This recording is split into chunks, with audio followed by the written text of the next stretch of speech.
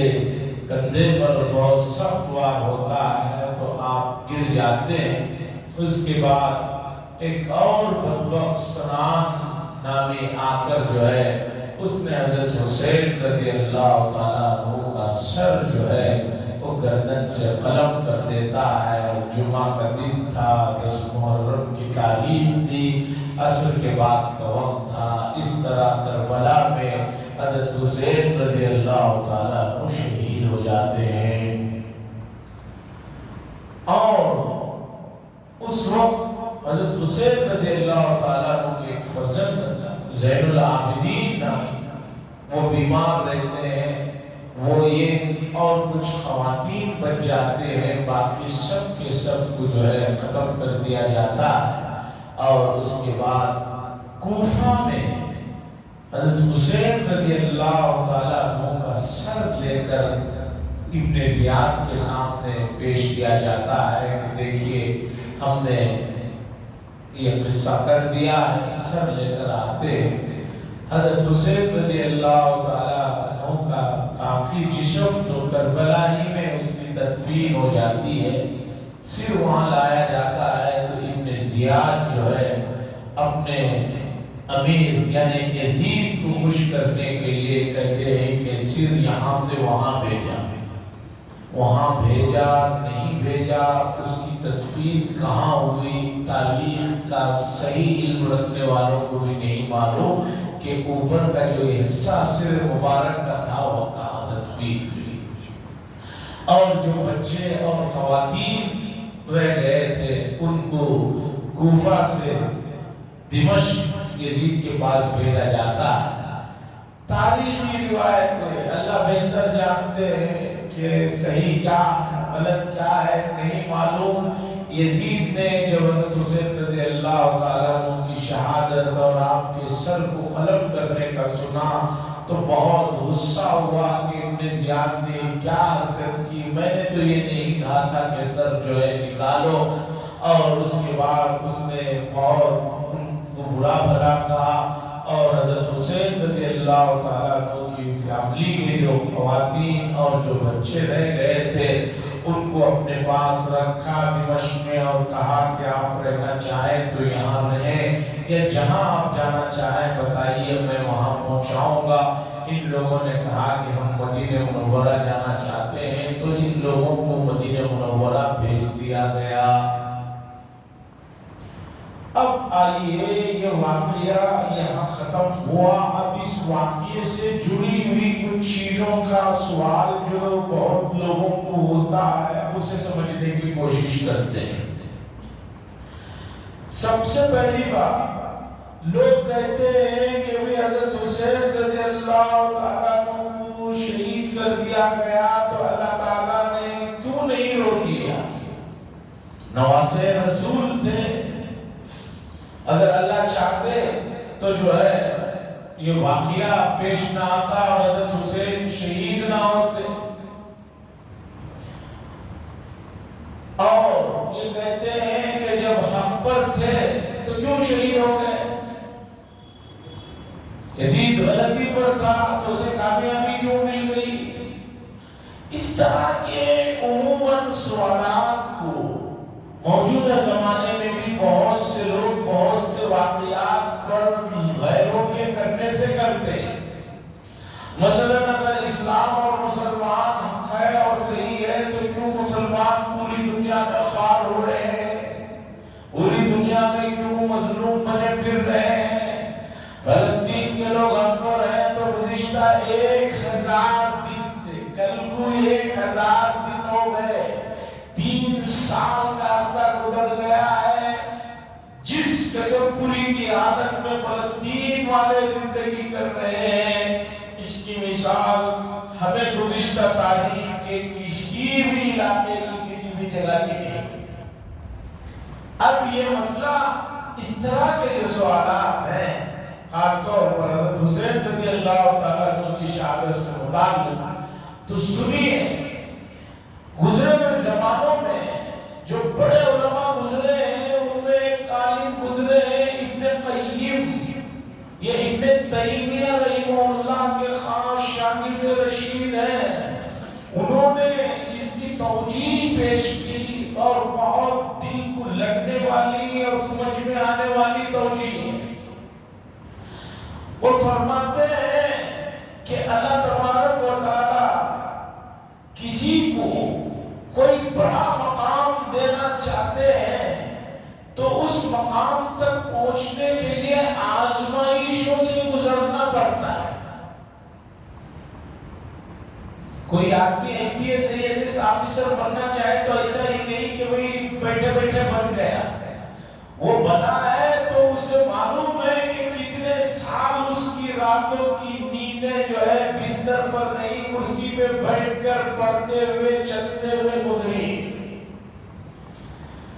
تو حضرت حسن اور حسین رضی اللہ تعالیٰ عنہ کا جو زمانہ ہے، وہ ایسے زمانے میں ان کی پیدائش ہوئی کہ تب مکے اور مدینے کی آزمائشوں کا دور گزر چکا تھا۔ اب ان حضرات کو بڑا مقام اللہ دینا چاہ رہے تھے، تو مقام کے لیے دنیا میں اللہ نے یہ طریقہ اپنایا ہے کہ آزمائشوں سے گزارا جاتا ہے۔ چونکہ حضرت حسن حسین رضی اللہ تعالیٰ عنہ کی عمر حضور صلی اللہ علیہ وسلم کے وفات کے وقت 7 سال کے قریب تھی، تو اس کے بعد کے جو حالات رہے، حضرت عمر کا دور، حضرت ابوبکر کا، حضرت عثمان کا، حضرت علی کا، یہ بڑے شاندار دور رہے۔ اس میں مسلمانوں کے لیے کوئی پریشانیاں، کوئی آزمائشیں نہیں رہی، ہر طرح کے حالات کارساز رہے۔ تو اب ان حضرات کو اللہ نے مقام دینا تھا، تو اللہ تعالیٰ نے ایسے حالات بنائے کہ جس کی وجہ سے جو ہے شہادت کا واقعہ پیش آیا، اور شہادت سے ایک اور مقام ان کو مل گیا۔ پہلے ہی صاحب مقام لوگ ہیں، چونکہ حضور کے نواسے ہیں، صحابی ہیں، حضرت فاطمہ کے جو ہے نور نظر ہیں، یہ مقامات کے ساتھ اور مقام ملانا تھا، تو ان آزمائشوں سے ان کو گزارا گیا، اور اس کے بعد جو ہے یہ مقام انہیں مل گیا۔ اسی طرح آپ سمجھیے کہ موجودہ زمانے میں چاہے ہمارے اپنے یہاں کے حالات ہوں، دنیا کے کسی بھی ملک کے حالات ہوں، اگر مسلمانوں ہیں ان پر پریشانیاں ہیں اور بہت نازک حالات سے گزر رہے ہیں، تو اس میں مسلمانوں کے لیے سنبھلنے کا موقع ہے، سدھرنے کا موقع ہے کہ تم اگر جو ہے ان حالات میں پہنچے ہو تو تمہارے اپنے اعمال کی وجہ سے، اپنی جو ہے نادانیوں کی وجہ سے، نافہمیوں کی وجہ سے، کہ تم نے اللہ کے دامن کو چھوڑ دیا اور دوسرے وسائل پر بھروسہ کرنے لگے، تو اب اسی کے ذریعے سے تم کامیابی حاصل کرو، اور دنیا جانتی ہے کہ اس کے ذریعے سے کامیابیاں نہیں ملتی۔ تو امت مسلمہ کے لیے ضرورت اس بات کی ہے کہ جن حضرات کے ہم فضائل، مناقب اور ان کی مدد سرائی کرتے ہیں، ان کی زندگی کے واقعات سے سبق حاصل کریں۔ حضرت حسین رضی اللہ تعالیٰ عنہ کا صبر و استقامت اور حق کے لیے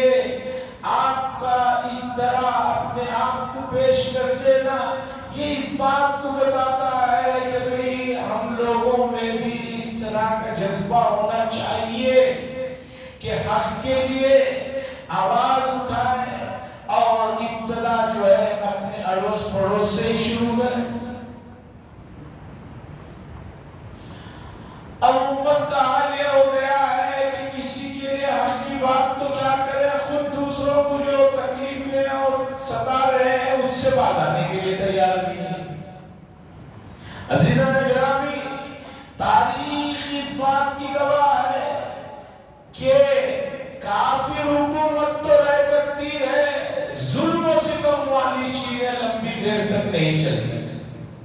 حضرت حسین رضی اللہ تعالیٰ عنہ کی شہادت کے بعد یزید اور اس کی پارٹی والے یہ سمجھنے لگے کہ جو ہے مسئلہ مستقل حل ہو گیا، لیکن آپ کو یہ جان کر حیران کی ہوگی کہ حضرت حسین رضی اللہ تعالیٰ عنہ کی شہادت کے 3 سال کے اندر ہی یزید بھی چل بسا۔ اس وقت اس کی کوئی زیادہ عمر بھی نہیں تھی، لیکن چل بس۔ تو بتانا یہ ہے، ہر آدمی یہ سمجھ رہا ہے کہ میں ہمیشہ کے لیے آیا ہوں، ہمیشہ رہوں گا، اسی طرح میری طاقت، میرا دبدبہ، میری شہرت، میری وجاہت، میرا مقام رہے گا۔ ایسا نہیں ہے۔ تاریخ میں ایسے ایسے لوگ گزرے ہیں جن کے تصور کرنا مشکل ہے۔ موسیٰ علیہ السلام کے زمانے کا فرعون ہے جس نے خدائی کا دعویٰ کیا، کبھی کوئی چیز اس کے مزاج کے خلاف ہوئی ہی نہیں۔ تاریخ میں لکھا ہے کہ پوری زندگی میں کبھی اسے سر میں بھی درد نہیں ہوا، جس سے کم از کم احساس ہو کہ مجھے بھی کوئی دیکھ رہا ہے، مجھے بھی کوئی پکڑنے والا ہے، خدائی دعویٰ کر بیٹا۔ اسی طرح نمرود کا قصہ ہے، اسی طرح مال و دولت کی بات چلتی ہے تو لوگ سمجھتے ہیں کہ مال و دولت جتنا ہم نے کما لیا ہے اتنا کسی نے نہیں کمایا، لیکن قرآن مجید نے قارون کا ذکر کیا اور بتایا کہ قارون کے پاس اتنے خزانے تھے، اتنے خزانے تھے، ان خزانوں کے لیے جو تالے لگائے جاتے تھے، ان تالوں کی کنجیاں، چابیاں، کیس اور مفاتیح لتنوء بالعصبہ، ان چابیوں کو اٹھانے کے لیے ایک بڑی جماعت جو ہے تھک جاتی تھی۔ صرف چابیاں اٹھانے کے لیے ایک بڑی جماعت تھک جا رہی ہے تو باقی خزانہ کتنا ہوگا آپ اندازہ لگائیے، لیکن اسے زمین کے اندر دھسا دیا۔ عزیزان گرامی، ہم آزمائش کے دور سے گزر رہے ہیں، یہ مرحلہ جس میں امت مسلمہ بڑی قسم پوری کی حالت میں گزر رہی ہے، اس امت مسلمہ کو چاہیے کہ جو ہے بیدار ہو جائے، مستيقظ ہو جائے اور ذرا غور کرے کہ کہاں غلطی ہو رہی ہے، کہاں مسٹیکس ہو رہے ہیں، کہاں بھول ہو رہی ہے،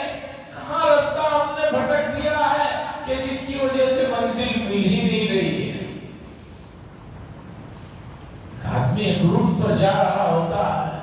چھوٹی سی کہیں غلطی کرتا ہے ہائی وے پر تو دوسری روٹ میں نکل پڑتا ہے۔ اب وہ روٹ اتنا دور ہو جاتا ہے کہ بعض جگہ پھر اس روٹ سے اس روٹ کو آنے کے لیے کئی کلومیٹر چلنا پڑتا ہے، پلٹ نہیں سکتے۔ لیکن حق کا معاملہ الگ ہے۔ اللہ نے امت کے لیے سہولت یہ کر دیا کہ جہاں تمہیں غلطی معلوم ہوئی اس کے بعد اسی وقت تم وہاں سے پلٹنا چاہو، تمہارے لیے راستے کھلے ہیں، تمہارے لیے توبہ کا دروازہ کھلا ہوا ہے،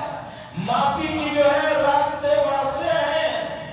اس لیے مایوس ہونے کی ضرورت نہیں، جہاں غلطی کا احساس ہوا فوراً اسے چھوڑو اور جگ جاؤ اور پلٹ جاؤ۔ حدیث میں بتایا گیا من نام عن صلاة أو نسيها فليصليها إذا ذكرها، جو شخص سو گیا، نیند اتنی گہری ہو گئی کہ میں اٹھ نہیں سکا، یا نماز کو بھول گیا، فليصليها إذا ذكرها، پس اسے چاہیے کہ جب یاد آئے اسی وقت پڑھے۔ اسی طرح ہم جو اس وقت جن چیزوں پر وقت خرچ کر رہے ہیں، اس وقت میں سے تھوڑا سا وقت ہمیں قرآن و حدیث کی تعلیمات کی طرف صرف کرنے کی ضرورت ہے۔ قرآن جو ہماری بنیادی کتاب ہے، ہر مسلمان سے پوچھا جائے گا کہ اسے قرآن مجید پڑھنا آتا تھا یا نہیں آتا تھا تو کیوں نہیں سیکھا، اس کے بغیر آگے جو ہے اس سے کوئی